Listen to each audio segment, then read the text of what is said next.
the back wall.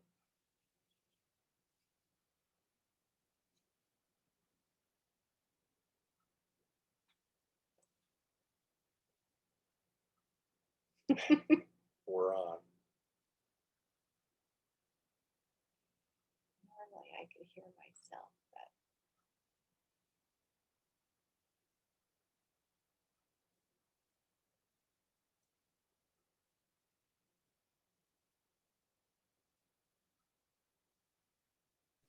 How are you guys doing today? Good. How are you?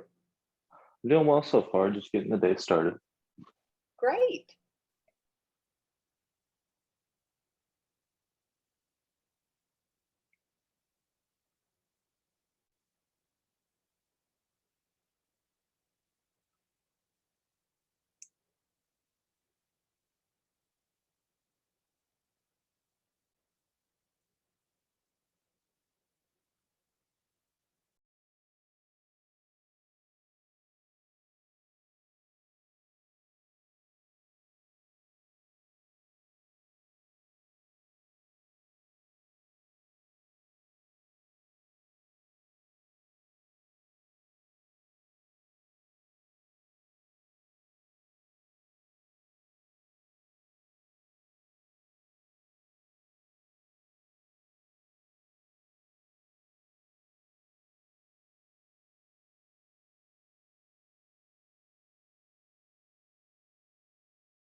Hello, Gina and Steve.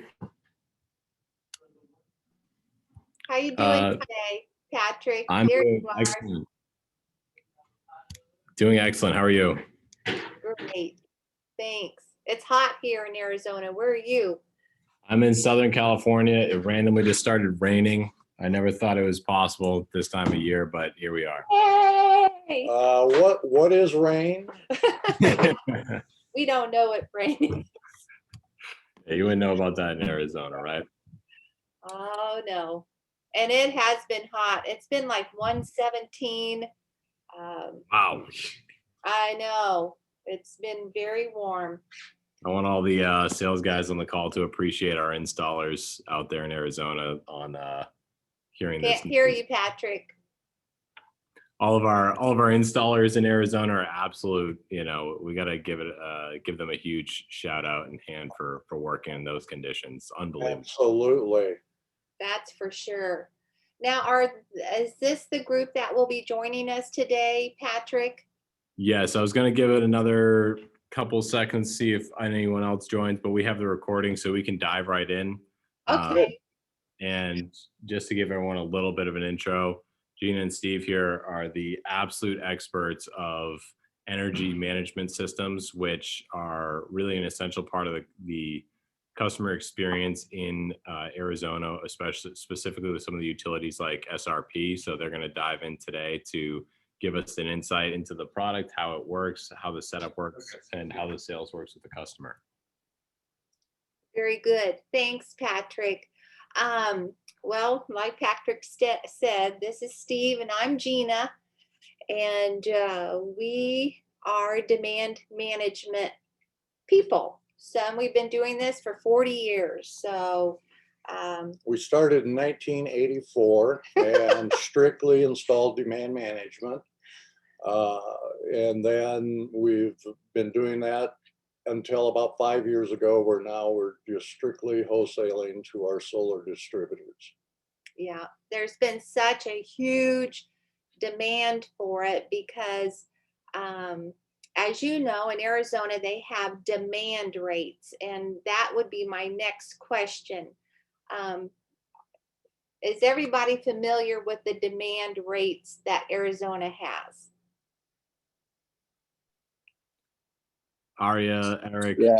great chime in. I work a lot in APS, so if you want to quickly go over the SRP, that'd be amazing. Okay, and you know what? It's the same thing for APS. It's just a little bit different. Yeah, the big difference is SRP at one time required demand management on any solar installation. And that's where we got to start with the solar industry. Since then, they've reprogrammed and they now have a time of use rate that solar customers can go on. But they've designed it so that it steals most of the savings that a person can do with solar. Where if they go on the demand rate, the savings that you're quoting them is going to be delivered to them. APS, on the other hand, they've introduced the demand rate. They haven't made it a requirement. However, on their time of use rate, again, the customer is paying a premium versus selecting their demand rate and using demand management with the solar application. So it's really all about the rate. And both APS and SRP have fantastic rates.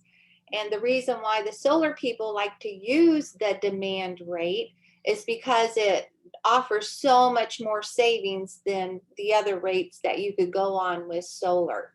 So you're able to really get a lot of savings out of the SRP.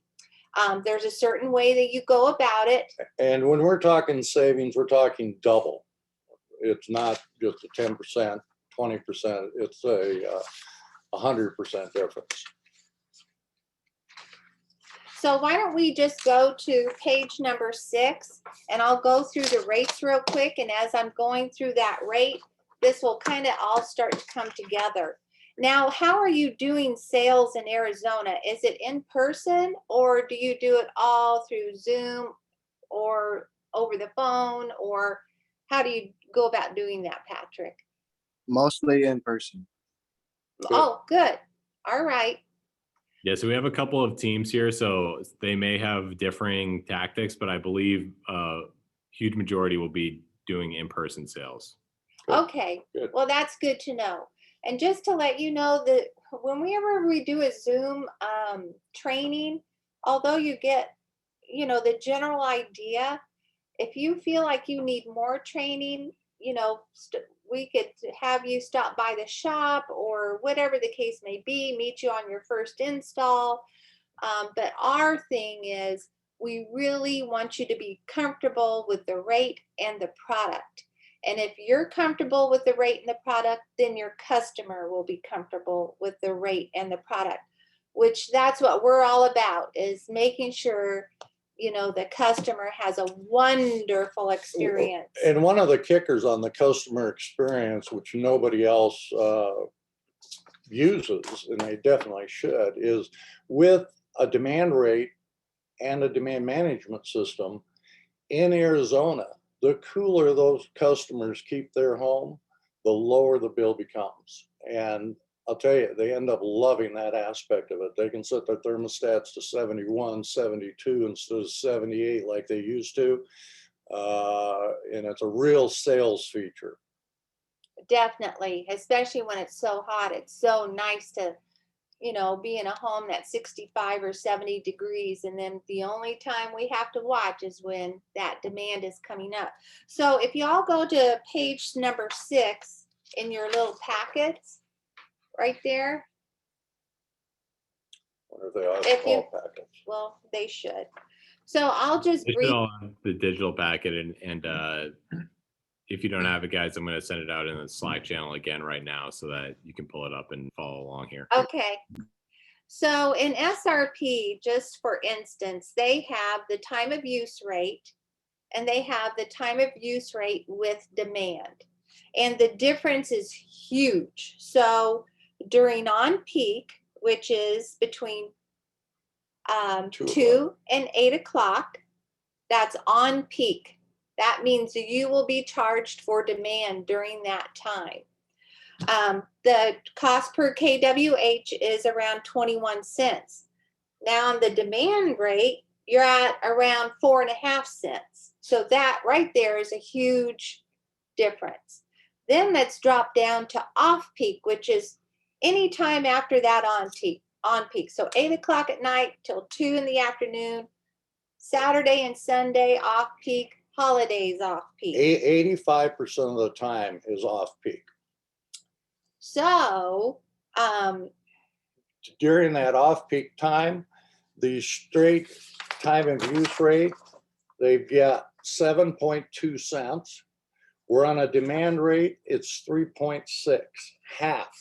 So you're cutting 85% of their electric bill in half just with this electric rate.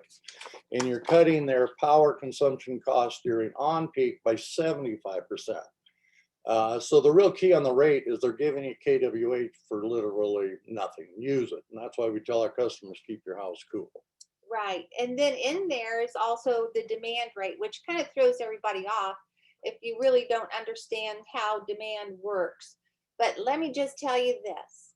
Demand is free in off peak. In off peak, you can hit any demand you want. We'll hit 35 kW on our house. During on peak, we're able to maintain ours at a 6. Now, our solar applications do even better because they've got solar contribution until about 4 or 5 at night. So the demand management system really doesn't kick in and do much until about 4 or 5, until 8 o'clock. So it's a very small window of on-peak time where our system monitors how much power is being pulled off the grid. And that demand is based on the 30-minute highest usage of power in the month. And that's what they build the demand at. During on peak. During on peak. Our system, you set the demand at what you want. It makes sure it does that by controlling the major 220 items in the home, which are the water heater and the air conditioners. That's it. That's all we want to manage. Yeah, we don't do the ovens or the range or anything Or like the that. dryer or any of that, or the pool pumps and So we set our system at a 3 to a 4 kW setting, which means once solar contribution goes down, they're now going to draw no more than 3 to 4 off of the grid. Our system will shut off air conditioners to make sure it does not exceed that.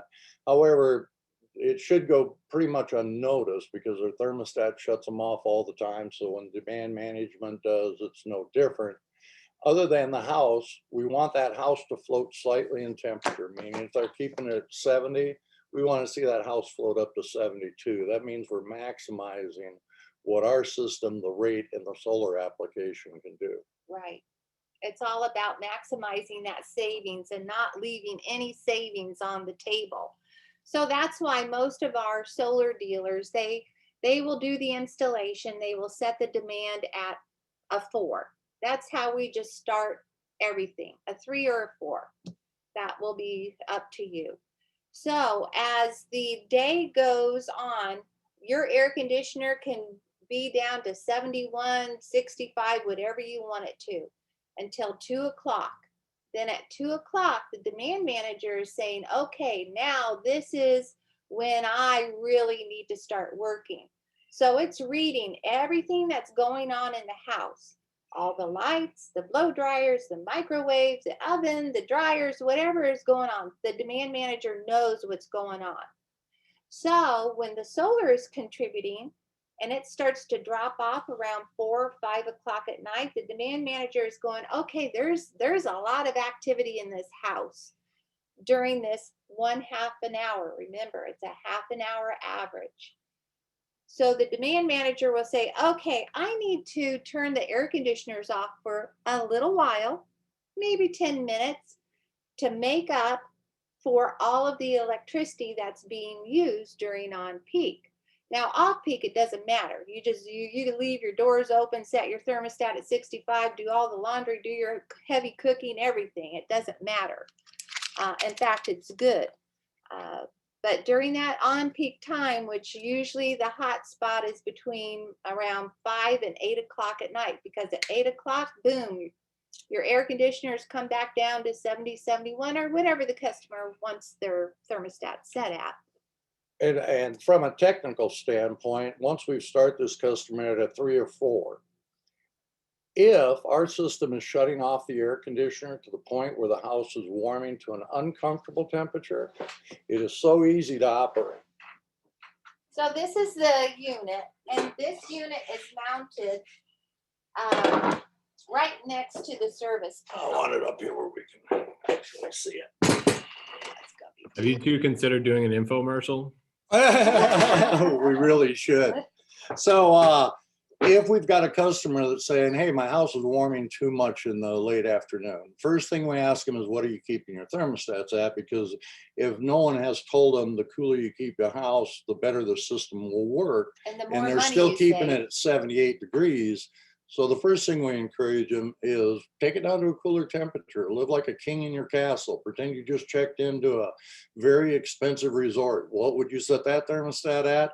Set your home thermostat at that. We want to store up that off-peak power in the structure of the house itself, so that during that on-peak time, when our system is going to step in and control the air conditioner, number one, the air conditioner only has to be cooling ambient air. It's no longer taking heat out of the walls, because the walls are already cooler than the structure or the ambient air on the inside. But like I said, if it still warms up to a point of being uncomfortable, we tell them to go outside. All they do, and I think you can see this, I don't know, Yeah, Is- looks good. turn this dial to what's called DL, which stands for demand limit. Right now it says off because we're in an off-peak period. But if I touch this button, it shows that we're set at a 4.5. So what I tell the customer is go out there, push in the button and raise it to a 5.5. That will cure the problem of the house warming up. And And- it's as simple as that to So- adjust it. That is $14 when they do that. Yeah, that 1 point when they raise it is a $14 cost on the utility bill. So I always tell our customers, listen, do not sweat raising your demand. It's not going to cost you $200 more. But people kind of get a little afraid of that because they're like, oh, no. Raise your demand, be cool in your home. You do not have to sweat it out, and it's easy enough.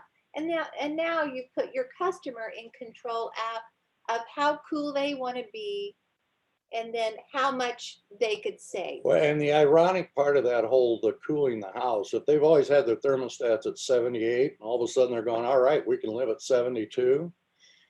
That air conditioner can be shed a lot during that on-peak time, and that house will not reach the 78 they used to keep it at all the time. In fact, I always tell them, if it ever hits the 78 you used to be at, A, you're going to find that's warmer than you remember 78 being. Yeah. But B is never hesitate to raise this if it's causing that house to warm to an uncomfortable temperature. It's the best $17 you can spend for the month. Your castle, your home, you deserve to be comfortable in it. And your savings are so huge. Give back $17. Right. Well, it's This is- $17.44 for APS, and it's $14. And then, as you know, with the SRP, they have several different seasons for rate increases. And So, as far as if you run the numbers on the demand, because, the demand charge is an important part of that. All of our solar applications, if you're putting on, 50 to 80% of their annual usage in the form of solar, that structure is going to run a 4 kW during the summertime. I got to Yeah, take this. It's okay. here. okay. So I just want you to go to page 7 if you could. And I'm just going to give you a little example of what using that rate with demand management will do for you. So if you go to page 7, and over here on the side where it says total kilowatt hours, let's just pick one. Let's say one of your customers is using 3,000 kilowatt hours in any given month. Well, on the time of use rate that SRP, puts most people on, that bill would be $351. Now, I'm not going to talk, if you put solar on right now, I'll show you that in a minute. But let's just say they use 3,000 kilowatt hours and they set their demand at a 4. Their bill goes from 351 to 183 Just with a phone call rate change. and holding it at a 4. But the coolest thing about this is they're living at 71 and 72. They're not at 78 or 80 sweating bullets in their house anymore. So that is one of the biggest selling points about this demand rate. You can't do that on the time of use rate, keep your house at 71 because it's just too expensive. Now let's add solar. Now in SRP, the sweet spot for the rate of return, I'm not talking about somebody who says, hey, listen, I want as much solar as I could possibly get.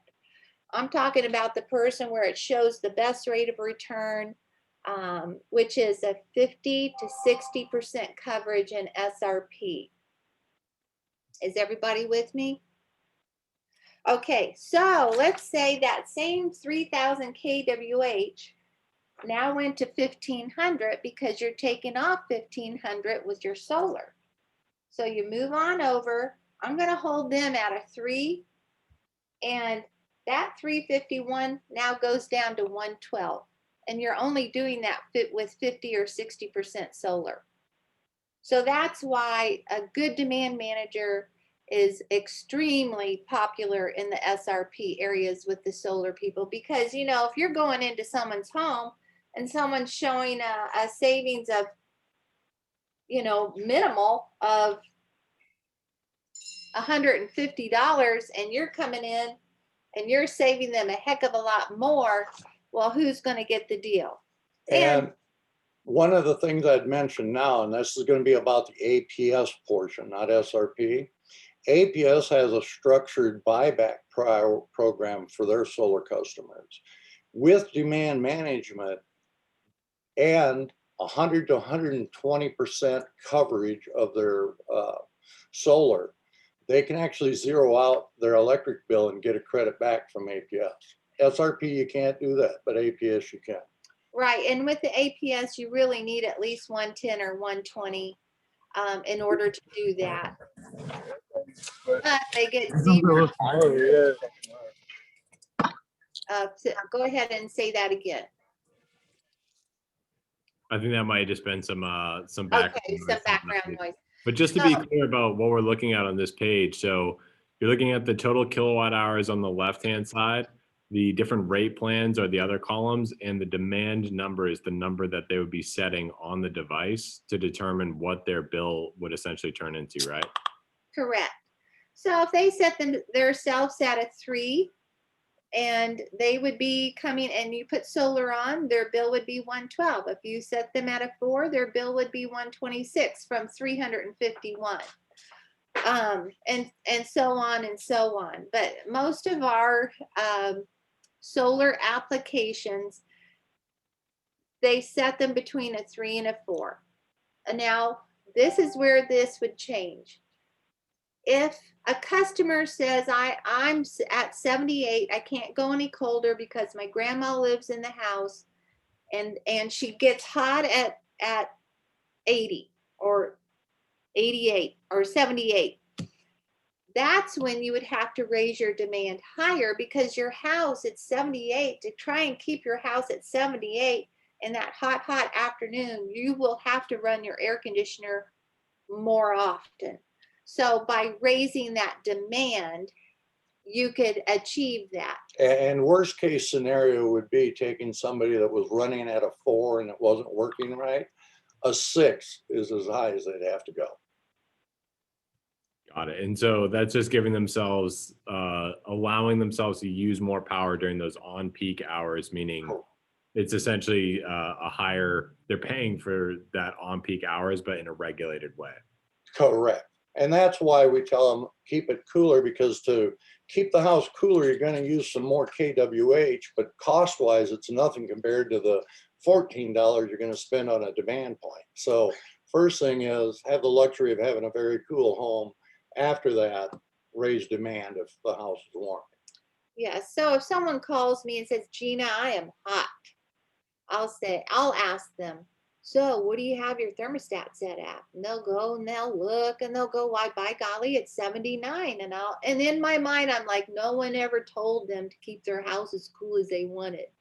So I'll say, go and change that to, let's just experiment. Let's change it to 74. Well, that's cold. Let's just experiment and see. So they turn it to 74. You never hear from them again because the house, everything is cooled to 74. Now I keep my house much cooler, but 74 is cool to a lot of people. The walls are cool. The carpet's cool. The dog's cool. The clothes are cool. Everything is cool. So when you're coming to around 5 o'clock at night, everything is cool. I only have to cool ambient air now, and that does not take near as much work. So that's why we know that we could hold that between a 3 and a 4. We're basically using the structure of the house as a battery to store cheap off-peak kWh and allowing them the luxury of living as comfortable as they want.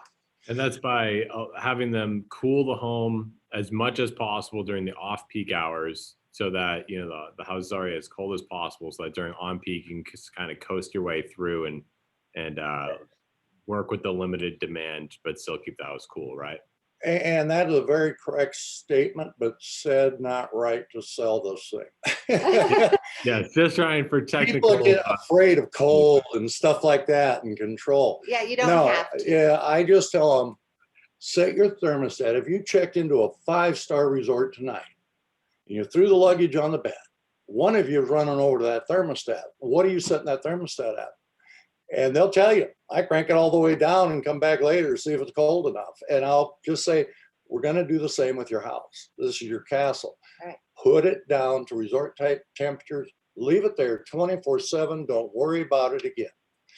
Just pay attention to what your house is doing late in the night between 6 and 8. If it warms up to a point, because our system's shutting off your air, of being uncomfortable, then would raise your demand. But it never does, because if they're used to 78 and all of a sudden they're at 72, that house can go a long time before that house rises up to 78 again. Especially if solar is contributing until that 4 or 5 o'clock. And in the summer, it's a little bit later, but I just always say 4 or 5 o'clock. And then right at 8 o'clock, off peak hits, everything can run nonstop until 2 o'clock the next day again. But that's a very key thing. And we're really big on giving the customer the correct information and a good orientation, so they know, hey, listen, it costs no more to keep my house 72 than it does 82. That they're eliminating their electric bills, kWh with solar. They're living like they've never lived before in a cool structure. Their payment on their lease is much less than their electric bill. They've got that customer experience you're looking for, but only if they get educated to what this equipment is doing and why they're doing it and how to maximize it. So what we tell our customers is set your thermostat at whatever you really love. So like Steve and I, we set our thermostat at 65 at night because we like to sleep cold. If you read a sleep study, 64 to 67 is the desired sleeping temperature. And just so you know, I've been living with a demand manager for 40 years. So I really know how to do this. So we set ours at 65 at night, and that's too cold for me for during the day when I'm doing things around the house. So I set it to 71. So at 71, and Steve and I do not have solar, and there's a reason I'll tell you later. So at 70, we set our house at 71. So like in these 117-degree days, and it is hot. My temperature in my house might get to around 77. I don't really care. I call that my thawing out zone. And right at 8 o'clock, it comes right back down to my 71 degrees. So I am willing to give up that extra 6 degrees. However, most people live at 78 or 80 degrees in this Maricopa County area because they're afraid. They're afraid to touch their own thermostats because the bill is going to be too high. Well, and that's another thing that's so hard. When I was growing up here in Phoenix, you come near that thermostat, and my dad would whoosh, you know, what are you doing near that thermostat? You don't go near it. Well, it's a different way to buy electricity now. And I'm so Yeah. very glad it is. And I'm back to the statement of keep it as cold as you can. That scares customers sometimes. If you keep your house set like resorts, Yeah. that's what they want to hear. And also just to reaffirm with them that it costs no more to keep it 72 than 82. Now, it's okay if you don't do that. You just raise your demand a little bit. You're still getting a heck of a lot of savings. Right. But wouldn't you love to live cool 85% of the time, as cool as you want? And on the 4th of July, everybody wants to come to your house because, you know, you've been to those people's homes where you go in there and that daggum house is 95 degrees. So, but I have this is on page number 4. I drew this little picture to it's a house that is like a battery. So you're using your house as a battery, and you're using the inexpensive KW8 stored in the structure of your home. And that's worth a ton of money. Also, if your customers have an electric car, this is a fantastic rate to go on. A Tesla charged in off-peak on SRP costs $4.08, and you get 280 miles out of that thing.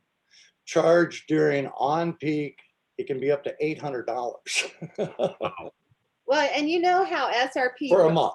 Yeah, for 1 month. SRP charges you for the worst half an hour in a month during on peak. So they remember the worst half an hour, even if it happened, you know, the very first hour of that billing cycle. That is remembered. So it's important to have a piece of equipment that is true and does not deviate. It doesn't have to grab onto a Wi-Fi. It doesn't have to depend on you logging in or doing whatever the case may be. You need to have it working. Standalone and bulletproof. Yeah, it's a standalone system. And you know, it's been out in the field and used. We've got over 25,000 of them out in the field.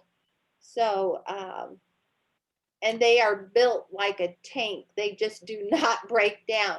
The thing that breaks down is the lack of knowledge that the customer has once it's been installed. That will be your biggest breakdown if you're not if you're not taking that extra step to make your customers and your business good and clean. You got to put yourself in your customer's position. You put this box on their house, you turn it on, you leave, and no one's told them this could shut off my air conditioner, and that air conditioner shuts off that afternoon. They're calling the air conditioning guy, and it all starts from there.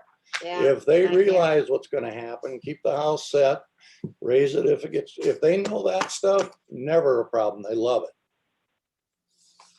Well, they love the cool house, that's for sure.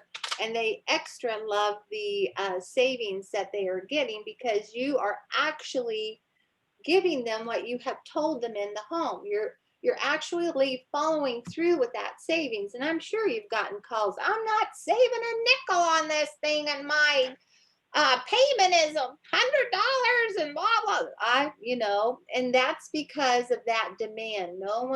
Some people don't use demand management, and they put them on that demand. Well, you're not managing the demand, and SRP ratchets up to like $30 per demand point after 10. Well, it's easy to go over 10. Steve and I do 35 in off peak in our house. A Tesla charge will take you over 10 real quick. Oh yeah, it'd take you up to 21 with nothing else. But that's why it's so great to have what you do is you program your car to charge in off peak. And you plug it in, you could program it in, and there you go. You got 250 or so miles for $4.03. It's really a great deal. No, and I hate to say it, but some of our solar contractors, they'll actually start their customers at a setting of 6 because they're lacking in explanation and really covering all the bases. You put this on somebody's house at a 6, they're not going to notice much at all because it just won't do much shedding at a 6. But that's just lazy, and the customer's not being able to maximize like they should. Yeah, that's not our company. We don't do that. So Yeah, we're very much we very much want to always ensure that the customer has a good experience, that they know what they're getting into and they're saving money and everything. So just to be like crystal clear, you mentioned that we should explain to them, you know, that how this will affect their appliances. Specifically, you mentioned their water heater and the air conditioning is hooked up to it. What are some of the other things that every single customer must know about this system when it's being installed or sold by one of our sales? Good question. You have your one-page Yeah. owner's manual? So in that package, Patrick, page, I don't know which the SRP page I number think is. page 5. Take a look at page 5. That's the confirm off-peak use only. Oh, yeah, that's the SRP one.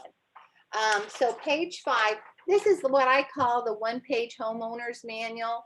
On here, it tells you a little bit about what your demand manager is.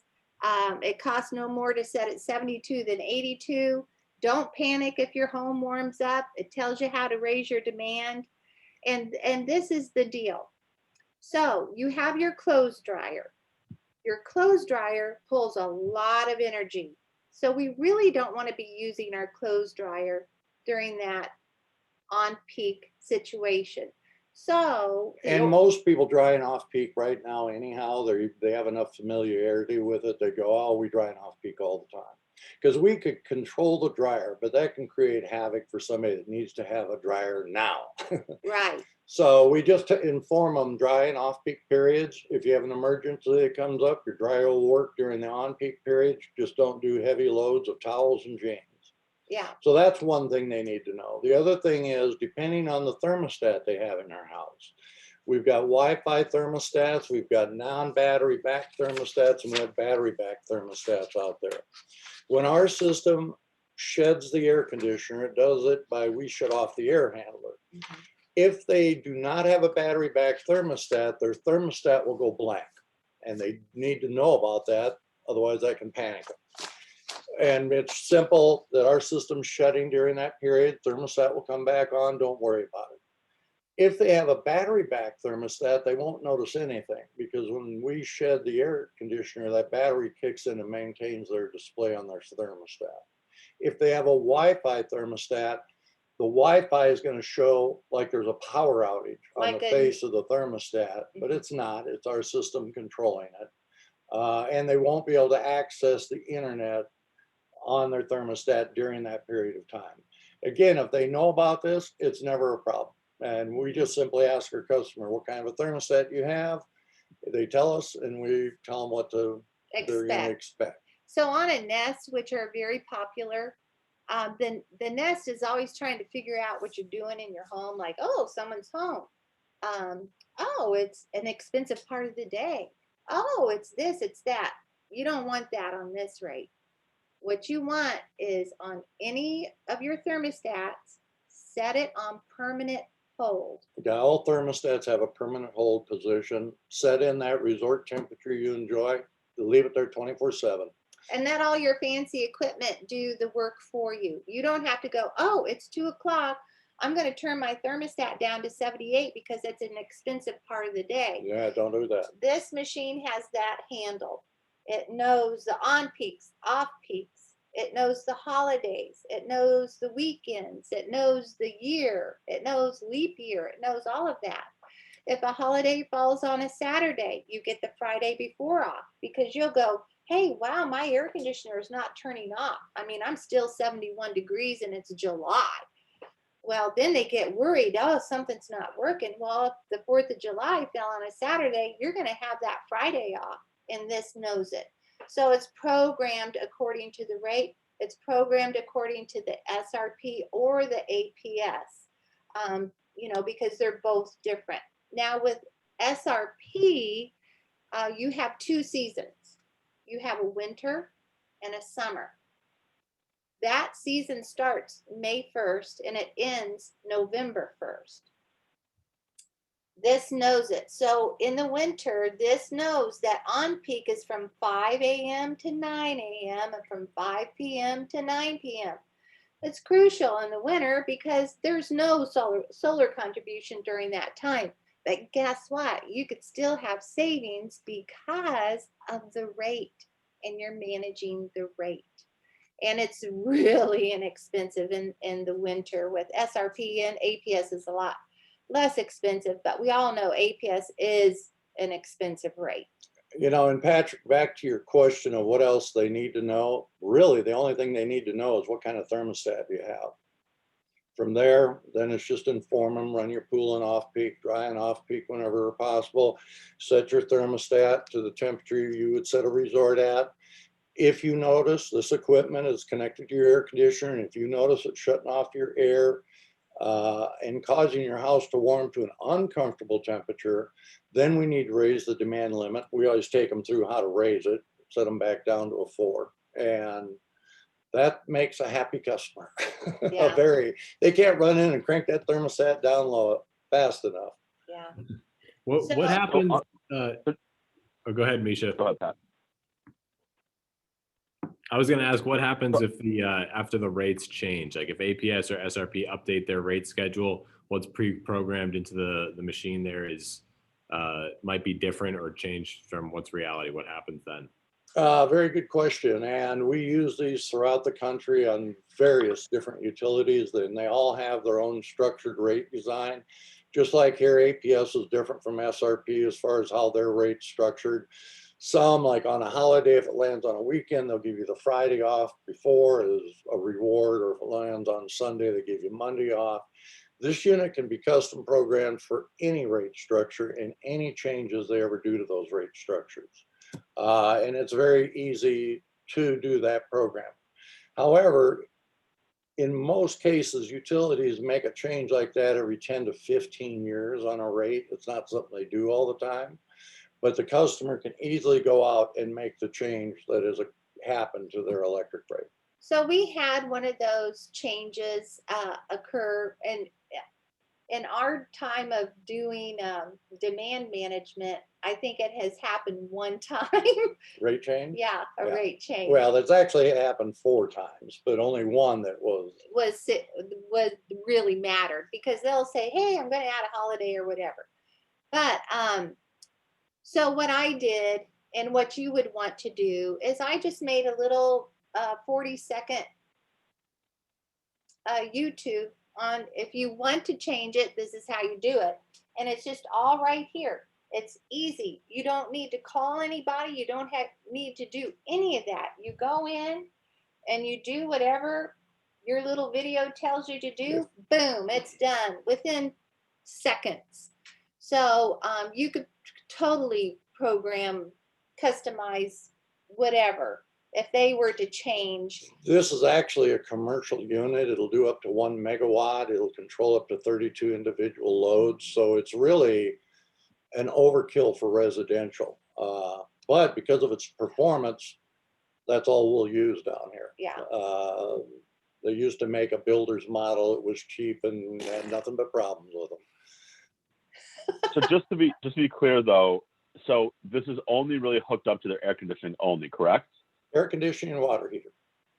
So Okay, the air conditioning water heater. Yeah, and So the we water do need to heater's actually- never an issue. They never run out Yeah. of hot water. It's never an issue. So in APS, Yeah. we keep that in an off-peak mode because you really don't need it in the APS area. The only reason why we, but we do connect it, and then we turn it to only run in off-peak. That's an APS because we don't have 2 seasons. Right. You don't Well, have that winter thing. So But back to your question. Yeah. So, okay, so it's connected to the water heater and their air, which is the only thing that's going to really like turn off, Correct. and it's regulating kind of demand overall. So, is it for like there's a list of things. It's a clothes dryer, pool pumps, fountains, electric car, pool heater, water heater, circulation pumps, jacuzzi. So we do need to train homeowners that they cannot use that stuff during on peak. There's nothing set in the system that will control that. They have to know not to use that stuff because technically they can still use it and it will go over the demand setting and they will not save money, or the saves will be different, correct? True and not true. Let's say that you're set at a 4 and all of a sudden this customer turns on his jacuzzi electric heater that pulls, 10 kW. Number one, our system sees that come on. Number two, it's going to shut off the air conditioners to minimize the impact on the push of that demand. That demand might push to an 8 versus the 4 he was set at, and that's a worst case scenario. If they didn't have any demand management, it would have hit a 20.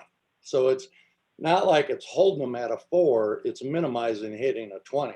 However, there's really no instance where that would occur. Pool pump, you could run it on peak if you want. It draws 1 kW. The only time it's going to have an impact is if running during that latter part of the on-peak period. It's going to take 1 kW away from the air conditioners, which will more than likely go unnoticed. So pool pumps just aren't a problem. We always tell our customers circulating off-peak because you're paying 75% less. So why not? Circulate it as long as you want, as long as it's in off-peak.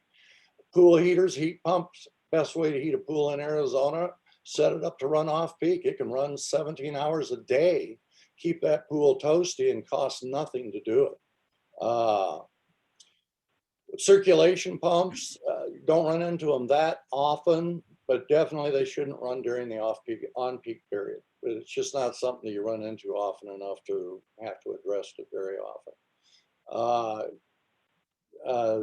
That's about, there's really no circumstance where they're going to see a huge push over their demand set. They're going to hold that 4 probably 10, 11 months out of the year. They might have a hiccup that goes to 4.4 or something, but nothing like a 10 or a 20. So our demand manager, they have these CTs wrapped around the main of the service panel, and that reads those CTs, current transformers, read everything that is going on in that house that is being pulled off the grid. So your refrigerator light, a blow dryer, your micro, anything, your computer, your game, whatever. Did that answer your question? I think it was Justin. Yeah, I think I understand. So yeah, it's reading everything, but the only thing that it actually can really impact is the water heater and the AC. So it's basically like using that to kind of offset as much as humanly possible. But overall, so to your point, yeah, pool pump small, so that's minor, get it. What is it that we should be like, hey, be really careful of this? Is it really just a dryer and a pool heater?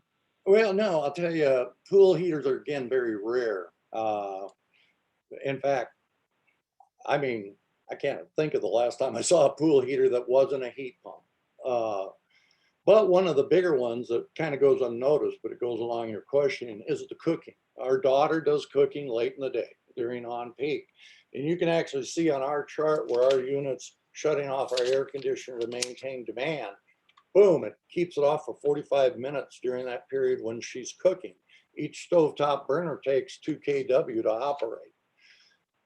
So that's the one thing that we do to tell customers that, and again, cooking's just not a problem because I hate to say it, not a lot of people do a lot of cooking late in the day in Arizona. Well, what I say do your heavy baking and off peak because, in Arizona, normally to keep it simple for the customer, they don't have to do anything. Right. Because again, you're kind of doing the scare factor on them. But I can tell you this, with these units installed, they're going to hold the demand you set them at in worst case scenario. You will just not get a call about a push on the point. That just doesn't happen. So if you go to page number 13, here is a perfect example of what a demand manager does.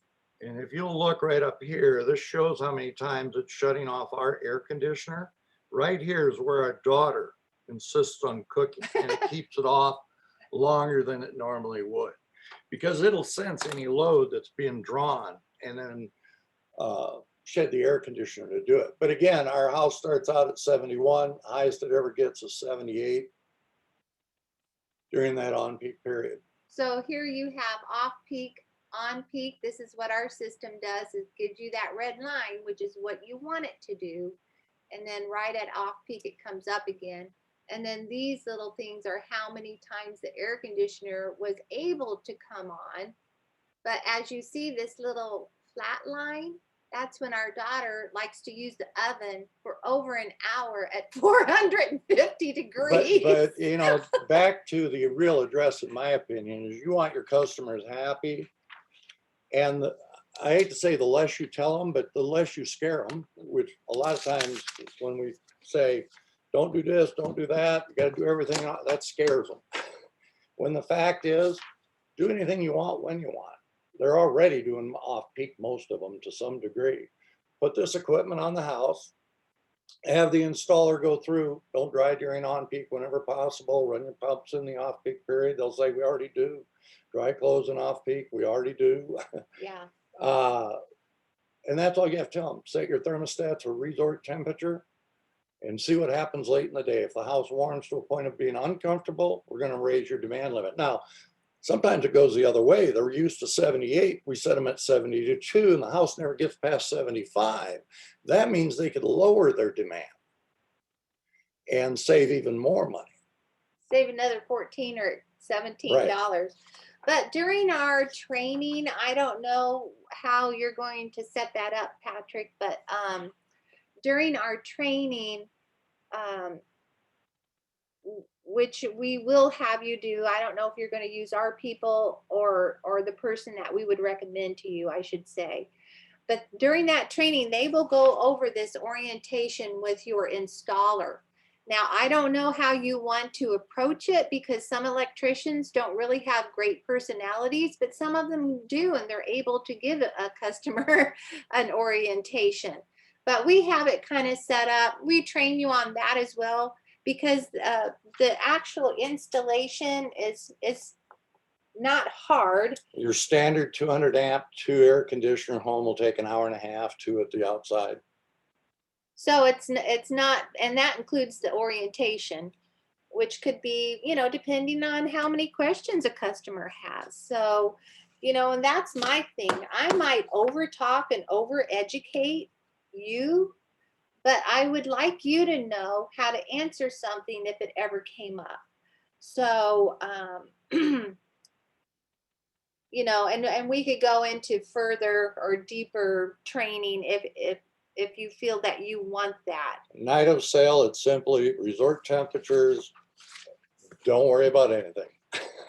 You're going to be more comfortable and save more money than you ever have. Yeah, what we're doing is we're picking the best rate for you, which is the demand rate. And let me show you the difference. You know, just hold up that paper. It's really easy to pick the best rate. I mean, most of these customers, if you were to say to them, listen, if we were to throw in a free battery, would you want it?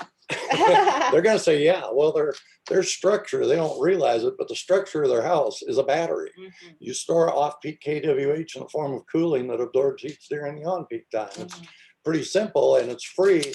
And most people, when they come down to it, they want a cooler home. They go into a grocery store at 71, restaurants are 71.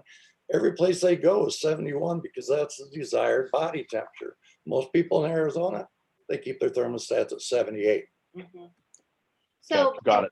Okay, so understood on kind of the explanation, and yeah, kind of get that. Most people are doing it off peak anyway. I just want to kind of remind them of that. And then if their bills are higher, then kind of they think they should be, you know, the most common kind of culprits are their dryer and then heavy cooking. Like those are the probably two most common culprits if their bill is higher than they want it to be, because that's kind of what I'm trying to figure out is not so much what we're going to explain to the customer, but if they're having issues, like what might be the culprit of that. So yeah, cool. Got it. Understood. That bill will never be higher than if they were on a time of use rate and just For sure.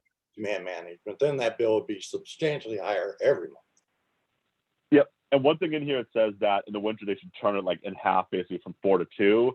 Is that something that the customer needs to do, or is that something that we can set up and install, or is that really just to maximize savings? And though, so that it's not like it's like you have to do it, but it's like if you want to maximize, you can.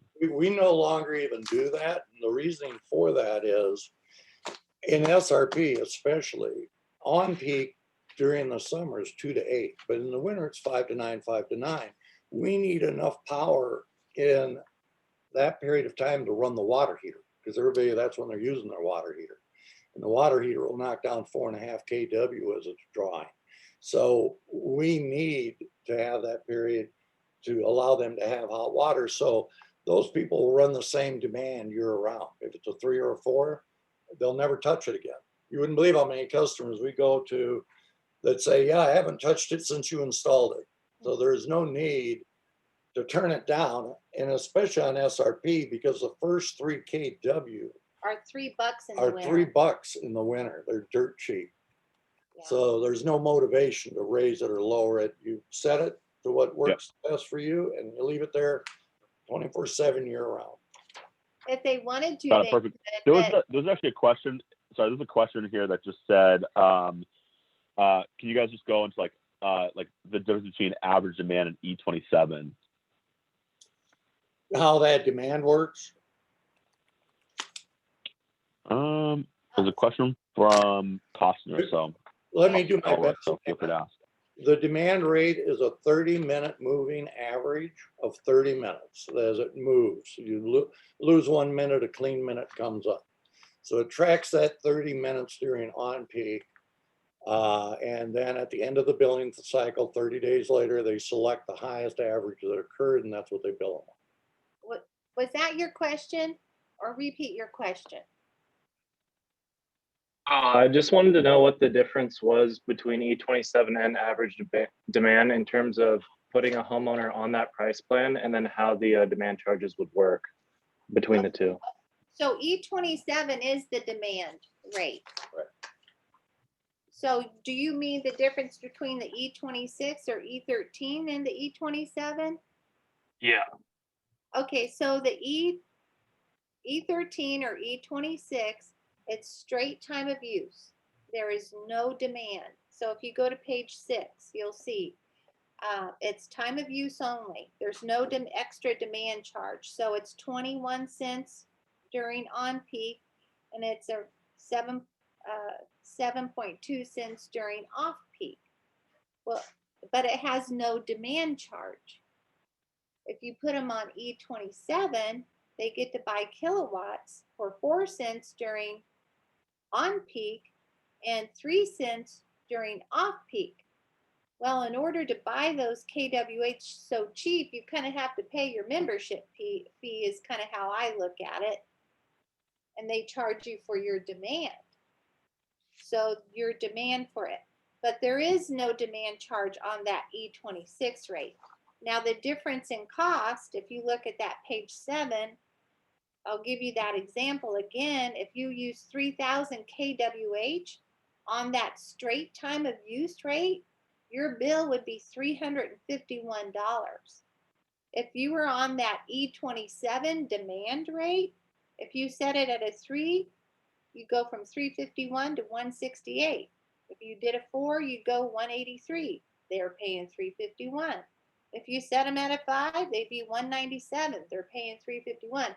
So the demand charge, it goes up, but never to the point where they wouldn't be saving still more on that E27 rate. Does that Gotcha. or does Yeah. that make that clear as mud? Yeah, there's no demand on that, but you know, that's what's going to set one solar company apart from the next solar company, because we do sell a lot of these systems in SRP and APS. They could show greater savings at a much elevated comfort level with your cooling, with demand management. That's just how demand rate works. And then they have, you know, the other rates that you, if you're putting solar on, you can't do it. In SRP, you could only do the E13 or the E27. So you either do the one with the cheaper electric bill or the one with the more expensive electric bill. So that's the difference. Excellent. Do you mind if we open it up for any other questions that anyone might have?